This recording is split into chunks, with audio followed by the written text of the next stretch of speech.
Hello friends, welcome back. ಆರನೇ ಪಾಠ ಏನು ಹೇಳ್ಕೊಡ್ಬೇಕು ಅಂದರೆ, ಅವರ ಕಾಲ ಮೇಲೆ ಅವರೇ ನಿಂತ್ಕೊಂಡಂಗೆ ನೋಡ್ಕೊಳ್ಬೇಕು. ಪೇರೆಂಟ್ಸ್ ಆಗಿದ್ದವರು ನಮ್ಮಲ್ಲಿ ಎಷ್ಟೇ ಹಣ ಇರ್ಬೋದು, ನಾವು ಎಷ್ಟೇ ದುಡ್ದಿರ್ಬೋದು, ನಮ್ಮ ಹಣನ ಅವ್ರಿಗೆ ಖಂಡಿತವಾಗಿ ಕೊಡ್ತೀವಿ ಅನ್ನೋ ರೀತಿಯಲ್ಲಿ ಯಾವುದೇ ದಿನ ನೀವು ಹೇಳ್ಕೊಳಕ್ ಹೋಗಬೇಡಿ ನಿಮ್ಮ ಮಕ್ಕಳಿಗೆ. ಯಾಕಂದ್ರೆ ಅವ್ರಿಗೆ ಕಷ್ಟದ ಅರಿವಾಗಿರ್ಬೇಕು.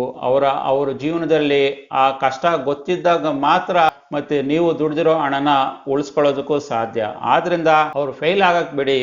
ಅವ್ರು ಫೇಲ್ ಆಗಲಿ, ಅದರಿಂದ ಕಲೀಲಿ, ಬೀಳಲಿ, ಎಲ್ಲಾನು ಮಾಡಿದಾಗ ಮಾತ್ರ ಅವರು ಒಳ್ಳೆ ರೀತಿಯಲ್ಲಿ ತಮ್ಮ ಜೀವನವನ್ನ ನಡೆಸಬಲ್ಲರು. ಇಲ್ಲಾಂದ್ರೆ ನಿಮ್ಮಲ್ಲಿರೋ ಹಣನ ಅವ್ರಿಗೆ ಕೊಟ್ರೆ 1 ವರ್ಷ ಇರ್ಬೋದು, ಇಲ್ಲಾಂದ್ರೆ 2 ವರ್ಷ ಇರ್ಬೋದು. ಯಾಕಂದ್ರೆ ಅವ್ರಿಗೆ ಆ ಹಣ ಮ್ಯಾನೇಜ್ ಮಾಡೋದೇ ಗೊತ್ತಿಲ್ಲ, ಹಣನ ಯಾವ ರೀತಿ ಸಂಪಾದಿಸೋದು ಅನ್ನೋದೇ ಗೊತ್ತಿಲ್ಲ ಅಂದಾಗ ನೀವು ಎಷ್ಟು ಕೋಟಿ ಹಣ ಮಾಡಿದ್ರು ಆ ಹಣ ಕೆಲವೇ ದಿನಗಳಲ್ಲಿ ಕಂಪ್ಲೀಟ್ ಆಗಿ ಖರ್ಚಾಗ್ಬಿಡುತ್ತೆ. ಆದ್ರಿಂದ ಅವರ ಹಣನ ಅವರೇ ದುಡಿಬೇಕು. ಪ್ರತಿಯೊಂದು ವಿಷಯದಲ್ಲೂ ಅವರೇ ದುಡಿದು ಹಣನ ಗಳಿಸ್ಬೇಕು ಅಂತ ಮಕ್ಕಳಿಗೆ ಹೇಳ್ಕೊಟ್ಟಾಗ ಖಂಡಿತವಾಗಿ ಅವರು ಒಳ್ಳೆ ರೀತಿಯಲ್ಲಿ ಜೀವನದಲ್ಲಿ ಸಕ್ಸಸ್ ಆಗ್ತಾರೆ.